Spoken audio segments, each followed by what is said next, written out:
Oke, rame ya soal adik bayi yang lagi jadi pusat perhatian se-Indonesia.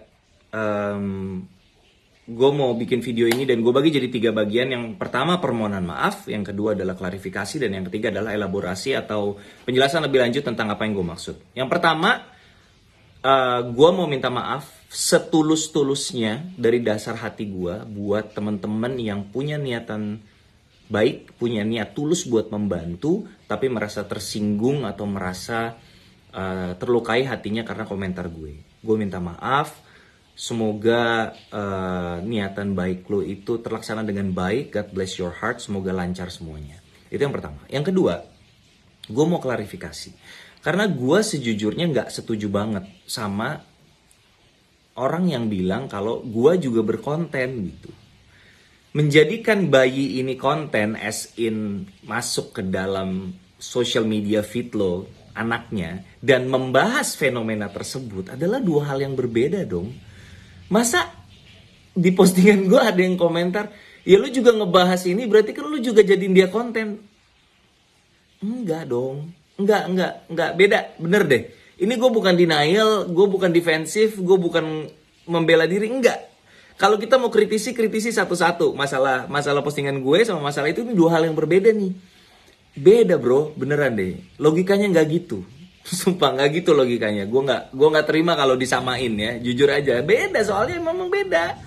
Memang beda. Bahwa gue ngomong gini salah dan lo menurut lo itu salah, oke, kita bisa berdiskusi. Tapi bahwa lo menyamakan itu gue sama sekali tidak setuju, karena jelas konteksnya berbeda antara menjadikan bayi tersebut konten di social media feed lo dan membahas fenomena tersebut adalah 2 hal yang terpisah. Itu yang poin kedua.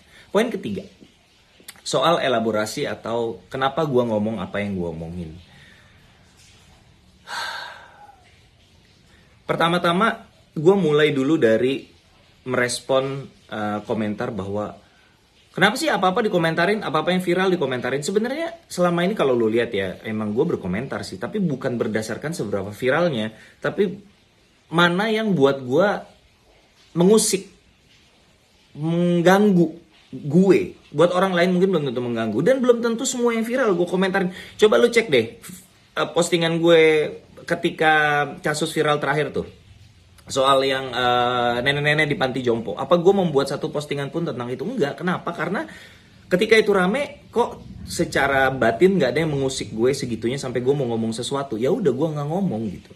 Tapi ketika melihat seorang anak bayi dengan wajah penuh luka ada di social media feed, gue merasa ada sesuatu yang salah gitu. Sorry ya kalau gue menurut lo nggak salah, tapi menurut gue salah. Beda pendapat nggak apa-apa kan ya. Gue merasa semua tujuan baik yang memang mau dilakukan, apa iya harus menampilkan wajah bayi penuh lukanya gitu? Itu anak bayi loh. Yang membuat gue jadi merenung lebih dalam lagi tentang fenomena media sosial sekarang gitu. Emang kalau kita melakukan perbuatan baik atau kita menolong itu harus banget rame ya, harus banget semua orang tahu gitu.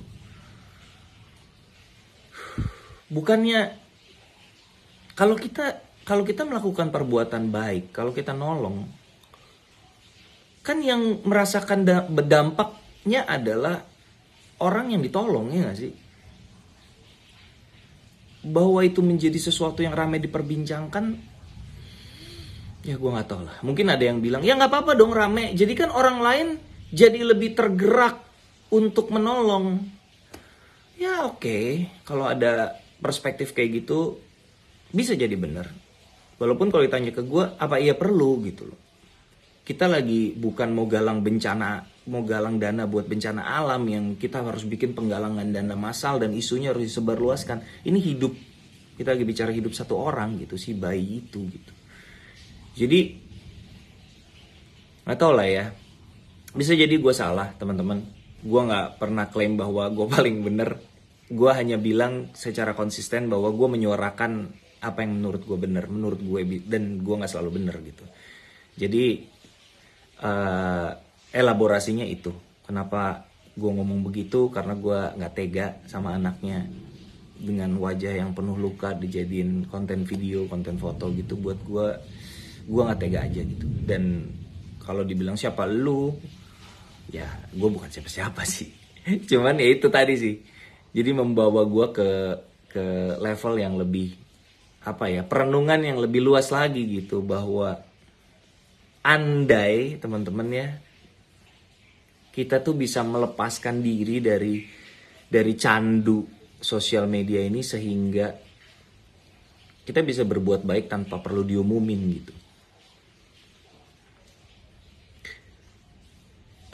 Kadang-kadang gue terlibat dalam penggalangan dana yang sifatnya woro-woro gitu, karena memang butuh bantuan, biasanya terkait bencana alam atau ada apapun lah.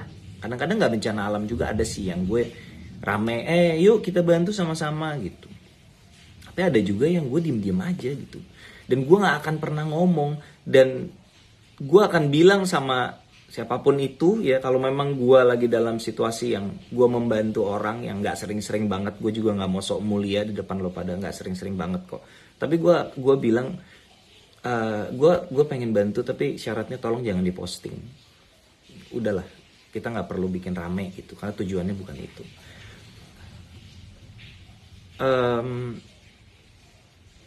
Nggak tahu deh, gue bingung ngomong apa. Gue bingung ngelihat media sosial sekarang, satu tragedi jadi konsumsi publik atas nama kebaikan gitu. Selalu orang-orang media, bahkan ya jangankan sosial media, orang media pun selalu mencari pembenaran kan, memberitakan secara bombastis, memberitakan secara sensasional. Televisi gitu, media online yang seringkali kita kritik, mengangkat berita dari angle-angle yang sepertinya tidak berperik manusiaan, tidak berhati nurani, tapi pasti ada pembenarannya. Ya, ini kan untuk menyebarluaskan informasi, ini kan untuk mencari fakta, ini kan bla bla bla bla bla bla. Apakah kita sebagai personal yang juga menjadi media, can't we do better guys? Can't we do better? Media terikat sama target, sama investasi, sama gaji karyawan, sama korporasi politik dan lain sebagainya. Kita kan enggak. Can we do better? I hope we can do better.